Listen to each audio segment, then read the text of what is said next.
This guide will be split into many different sections, and we're going to be going pretty fast, so make sure to check out the timestamps below the video for any information you might need. We will be covering talents, stat priority, crafted gear, embellishments, trinkets, consumables, enchants, rotation, race selection, your job, and a key in the UI that I use. So getting straight into the class side of the talent tree, we'll take a look at a few of the notable talents that are a big part of Shadow's toolkit. The most notable one being Twins of the Sun Priestess, that makes it whenever you cast Power Infusion on another target. You also get the buff. This has incredible synergy with a lot of good classes right now, most notable being Fire Mage, Devastation Evoker, and the Warlock specs, all three of them. This just adds a ton of damage to your group, whether it's in Raid or Mythic Plus, so it's always a lock-in no matter what. Now, heading over to Vampiric Embrace, this just converts any single target shadow spell damage you deal into healing. Now, the unfortunate thing about Vampiric Embrace is that it's not a smart heal, meaning if somebody in your group is at 10% and somebody is at 90%, it has a chance to heal the person at 90% instead, which can be pretty problematic at times, but in general, during my cooldowns, I've had this heal upwards of 300k in a single tick, so it's very, very strong. You always want to have this. Then looking at the choice node between Divine Star and Halo, before 10.1,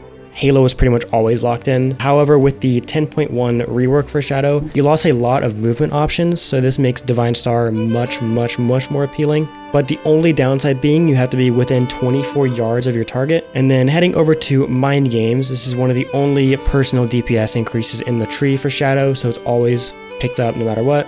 And then Translucent Image makes it so whenever you press Fade, you get a 10% damage reduction, alongside Improved Fade, which reduces the cooldown of Fade by 10 seconds, making Fade a 20-second cooldown with a 10% damage reduction, making it one of the best defensive cooldowns in the entire game. Taking a look at the Shadow side of the tree, we'll have a look at a few different builds, and I'll split this up into Mythic Plus and Raid sections. That way you guys can skip to whatever one you want to see. Starting off with Mythic Plus, we have two main builds, one being with Mind Spike and one being with Mind Flay. But for the time being, I recommend sticking with the Mind Spike build, as the Mind Flay one is a bit experimental and does sim worse. Regardless though, these two aren't going to completely warp your DPS one way or the other. They in theory just have slightly different damage profiles, so if you really hate playing with Mind Spike, you can try the Mind Flay build instead. The Mind Spike build has higher burst damage because of Ancient Madness, which gives you crit that decays when you enter Void form. And in theory, the Mind Flay build will have less burst damage in exchange for more consistent damage through Dark Evangelism. But the main difference between these two builds is that you just swap the points out of Mind Spike, Mind Melt, and Ancient Madness into Dark Evangelism and Void Touched. Also, if you're ever doing high enough keys where survivability is an issue for you, you should look to take Mental Fortitude, and to get that extra point, opt out of either Silence, 1 point in Maddening Touch, 1 point in Phantasmal Pathogen, or 1 point in Mind Devourer if you have that. In general though, I would most likely not recommend speccing out of Silence unless it's a dungeon with almost no kicks like Neltharian's Lair. The raid talents are pretty much straightforward. You will run this single target talent setup on almost every boss. However, on some bosses with lots of multi-target cleave or ads need to die, like Forgotten Experiments on Mythic or Skarn on Mythic, you can opt to drop Mental Decay and Void Touched for the 2 Shadow Crash talents. And then on a full ad fight like Zakali, you can just go for a generic Mythic Plus build. However, that fight's kind of a meme, so it doesn't really matter. But if you want to check out my Discord, I'll have a detailed list of the talents per fight.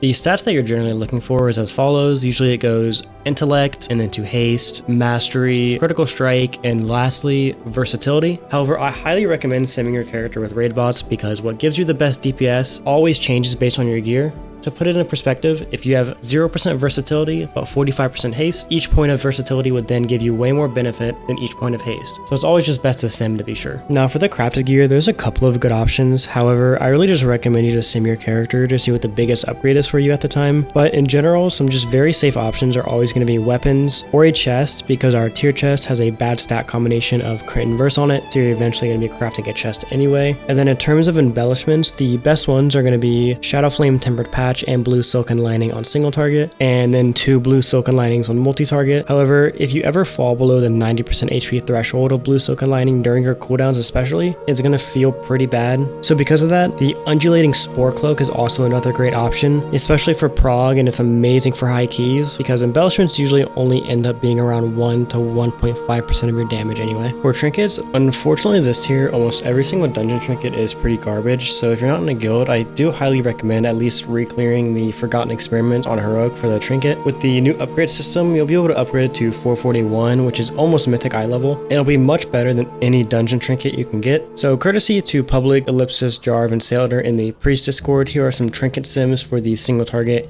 and 4 target. As you can see, the Ominous Chromatic Essence and Spoils of Notharis are really good.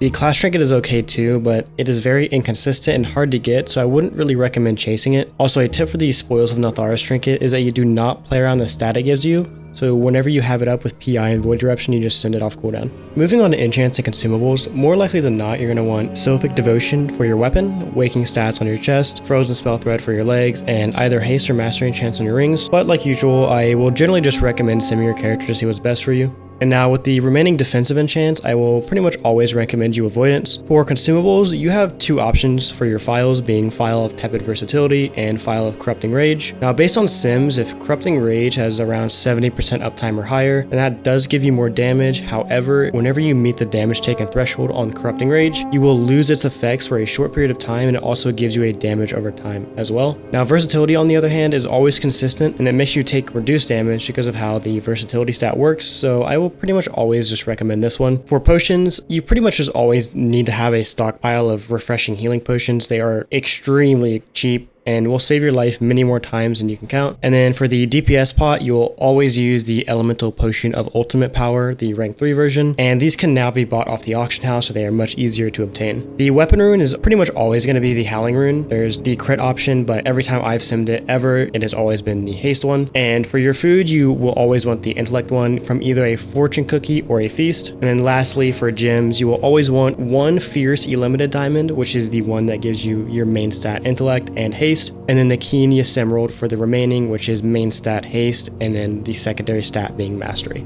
Finally, getting into the rotation part of the guide, the single target and AoE rotation for Shadow are basically the exact same because of our talent Psychic Link, which just makes all of our single target damage we do cleave onto other targets with Vampiric Touch on them. So starting with the raid opener, I just recommend getting as much Insanity pre-pull as possible. The best ways to do this are the Blood Elf ratio if you're Blood Elf, or just casting Divine Star if you're talented into that.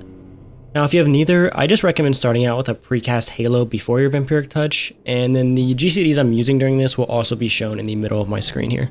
Some just general tips for doing damage as Shadow is never overcapping on any of your resources, whether it be Insanity or Mind Spike Insanity procs, never overcapping on charges of Mind Blast, and making sure you're using stuff off cooldown, especially like Void Torrent and Void Bolt. Before this change of Shadow in 10.1, you could pretty much just get away with spamming Devouring Plague because we had so much Insanity generation. However, it got heavily nerfed going into this patch, so during your cooldowns, you don't want to instantly just press Devouring Plague as soon as you get Insanity for it.